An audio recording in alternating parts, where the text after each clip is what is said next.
Good evening, Noswaith da. As you can tell by the dual language English and Welsh greetings, I'm once more in Wales, land of my fathers, etc., God's own kingdom, blah, blah, blah, blah, blah.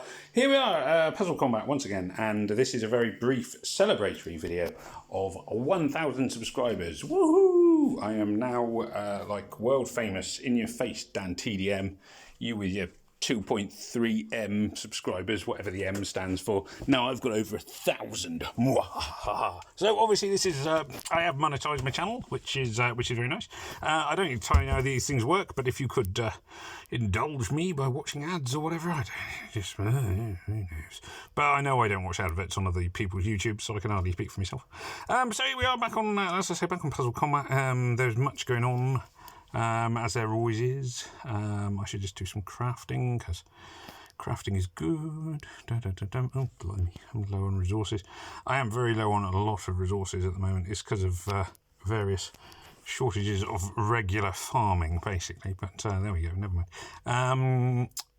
Yes, so here we are. So what was I here to talk about? Yes, I was going to do a quick level of this zombie outbreak. The zombie outbreak. Here we are now. It's tough. I mean, do you go purple or yellow or red or green? So I've been going with red and a couple of others. So I've gone for Crockett. Pika as like an armor and booster. Pika as a healer, and then Haruto, Thrasher, and Blunderbuss. Blunderbuss is just very useful, even though obviously with this kind of event the missing can be catastrophic. And the zombie events are particularly annoying, I must admit. So here we go. So let's see, we got 3 in a row there.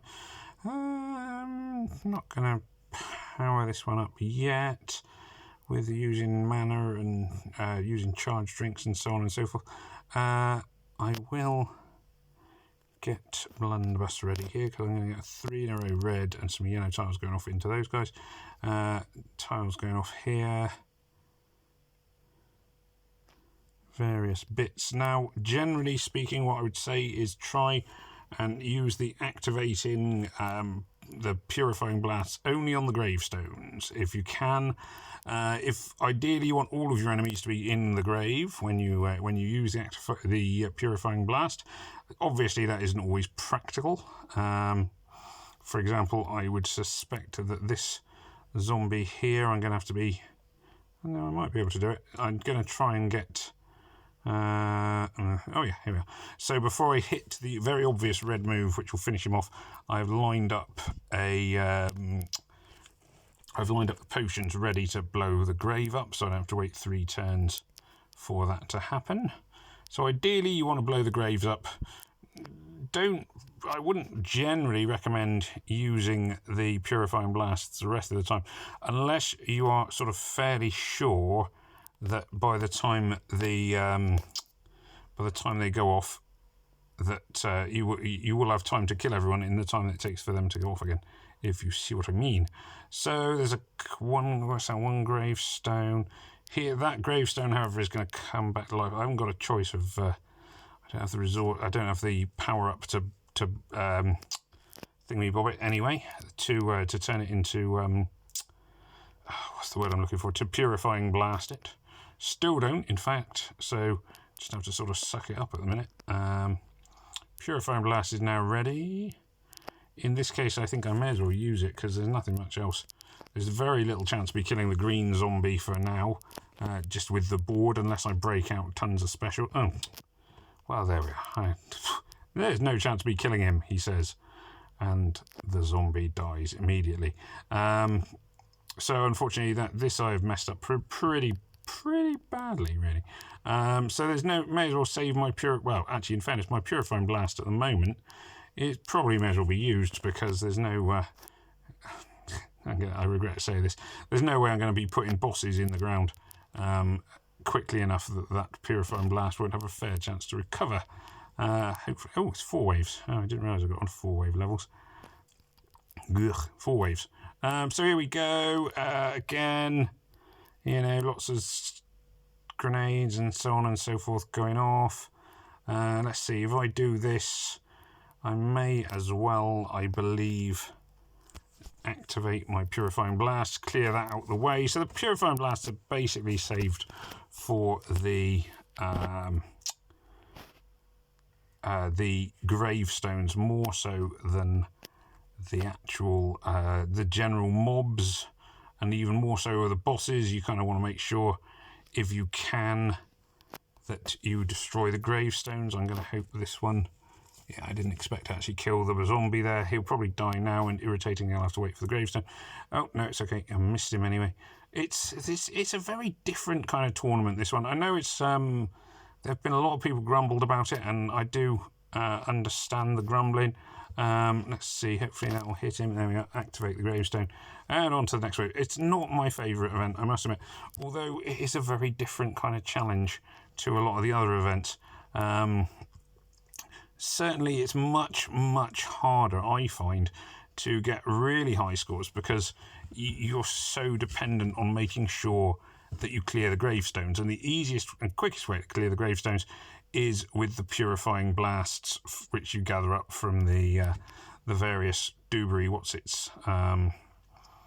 Molotov cocktails. That's the word I was looking for and failing to find.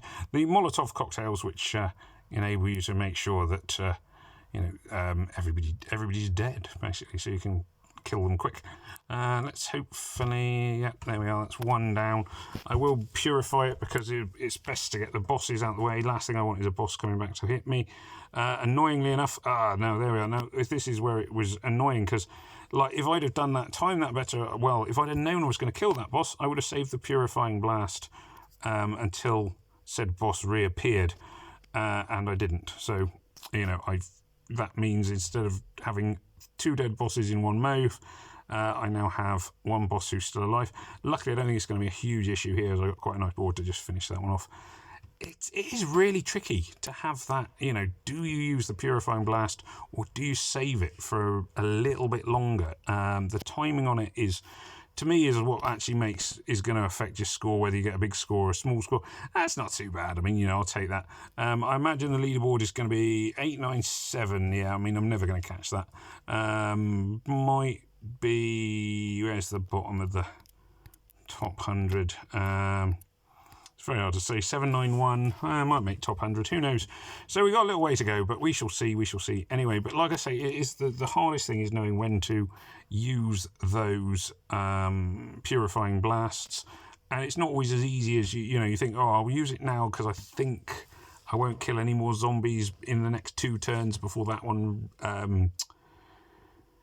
comes back from the dead, and then you do that, and then it does come back from the dead, and you're like, and it's just so there we are. I mean, that one I clearly messed it up twice on my timings. Still not too bad in terms of timings overall. I probably won't replay the level. I'll probably basically settle on whatever I get by the end of it and see how it goes. But there we are. So anyway, as I say, so this is my 1000th subscriber video. It does remain for me to say that it's been really appreciated that so many people have taken the effort to like and subscribe to my videos. I say taking the effort, I mean you click a button, so it's not exactly hard. But anyway, never mind. So thank you for liking and sharing and subscribing and commenting and so on and so forth. It really is appreciated. And I do hope that everybody else does well. And may death come swiftly to your enemies. Please remember to like and share and subscribe. Goodbye.